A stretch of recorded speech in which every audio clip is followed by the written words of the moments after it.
नमस्कार सर्वांना.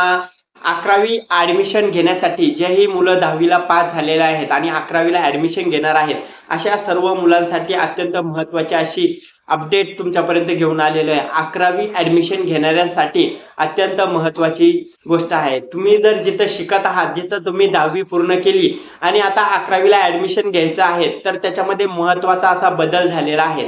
11वीला जर तुम्हाला ऍडमिशन घ्यायचं असेल, तर आता इन हाऊस कोठा म्हणजेच तुम्ही जिथं शिकत असाल तिथंच तुम्हाला 11वीला सुद्धा ऍडमिशन भेटणार आहे. जर तुमच्या शाळेत कॉलेजमध्ये जिथं शिकत आहात तिथं 11वीला सुद्धा पुढचा वर्ग असेल, तर तुम्हाला लगेच तिथंच पहिल्यासारखं म्हणजे तुम्ही 10वीला जिथं शिकत होते तिथंच लगेच तुम्हाला 11वीला ऍडमिशन भेटणार आहे. इन हाऊस कोठा यामध्ये यावर्षी अशाप्रमाणे बदल केलेला आहे.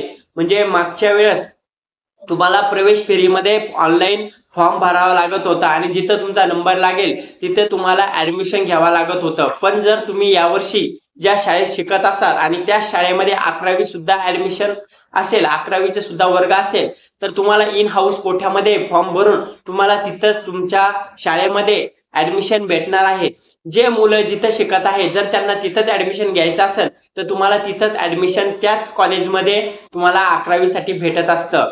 आणि प्रथम प्राधान्य याच मुलांसाठी दिल्या जाणार आहे. जे मुलं जिथं शिकत आहे आणि त्यांना तिथंच ऍडमिशन घ्यायचं आहे त्यांना प्रथम प्राधान्य दिले जाणार आहे. आणि त्यानंतर हे मुलं आहेत जिथं शिकत आहे त्यांचं प्राधान्य झाल्यानंतर नंतर तुम्ही बाकीचे मुलं तिथं ऍडमिशन घेऊ शकतात. म्हणजेच त्यानंतर बाकीच्या राऊंडसाठी फेरीसाठी बाकीच्या ज्या जागा आहे जेवढ्या शिल्लक असेल त्या फेरीसाठी पुढे शिल्लक ठेवल्या जाईल आणि त्यांना पुढील जेवढ्या जागा शिल्लक आहे बाकीच्या मुलांना नंतर प्राधान्य देऊन त्या जागा भरल्या जाईल. तर अशा पद्धतीनं यामध्ये खूप मोठा बदल केलेला आहे. आता 11वीला तुम्हाला जिथं तुम्ही 10वी शिकत होते तिथंच तुम्हाला ऍडमिशन घेता येणार आहे.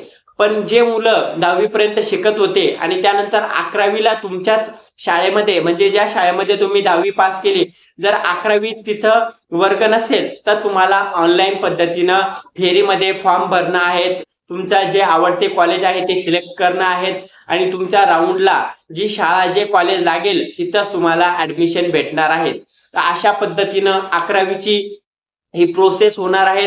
तर 11वीला रजिस्ट्रेशन प्रोसेस सध्या सुरू आहे. तुमचं 11वीला जर तुम्हाला ऍडमिशन घ्यायचं आहे, आता सगळ्यांचा 10वीचा निकाल लागलेला आहे, सगळ्यांना गुणपत्रक सुद्धा भेटलेलं आहे. तर आता रजिस्ट्रेशन लवकरात लवकर करून घ्यायचं आहे. ऑनलाईन वेबसाईट सुरू झालेली आहे. तुमचं रजिस्ट्रेशन करून घ्यायचं आहे आणि तुमची सर्व माहिती तुमचा प्रोफाईल कंप्लीट करून घ्यायची आहे. तर अशा सगळं विद्यार्थ्यांना ही महत्त्वाची सूचना आहेत आणि तुमच्यासाठी ही अत्यंत महत्त्वाचा असा बदल होता. मागच्या वर्षी आपण बघितलं कॉलेजनी भरपूर साऱ्या फीस घेतलेल्या आहेत. वेगवेगळ्या कॉलेजनी 11वी साठी ऍडमिशन घेण्यासाठी वेगवेगळ्या पद्धतीनं फीस घेतलेली आहे. तर त्यासाठीच आता हा महत्त्वाचा बदल केलेला आहे, ज्याच्यामध्ये तुम्ही जिथं शाळा शिकत आहे तिथंच तुम्हाला 11वीला सुद्धा ऍडमिशन भेटणार आहे. तर अशा पद्धतीनं तुम्हाला 11वीला ऍडमिशन भेटणार आहे. तर हा महत्त्वाचा बदल जास्तीत जास्त विद्यार्थ्यांना समजावा त्यासाठी हा महत्त्वाचा असा व्हिडिओ आपल्यापर्यंत घेऊन आलेलो आहोत. तर हा व्हिडिओ जास्तीत जास्त विद्यार्थ्यांपर्यंत शेअर करा, जेणेकरून त्यांना सुद्धा याबाबत माहिती भेटेल. जर तुम्हाला 11वी प्रवेश प्रक्रियेमध्ये काही जर अडचण येत असेल तर कमेंट नक्की करा. आपल्या चॅनलला सबस्क्राईब करून ठेवा. असेच नवनवीन व्हिडिओ तुमच्यासाठी येत राहतील. धन्यवाद.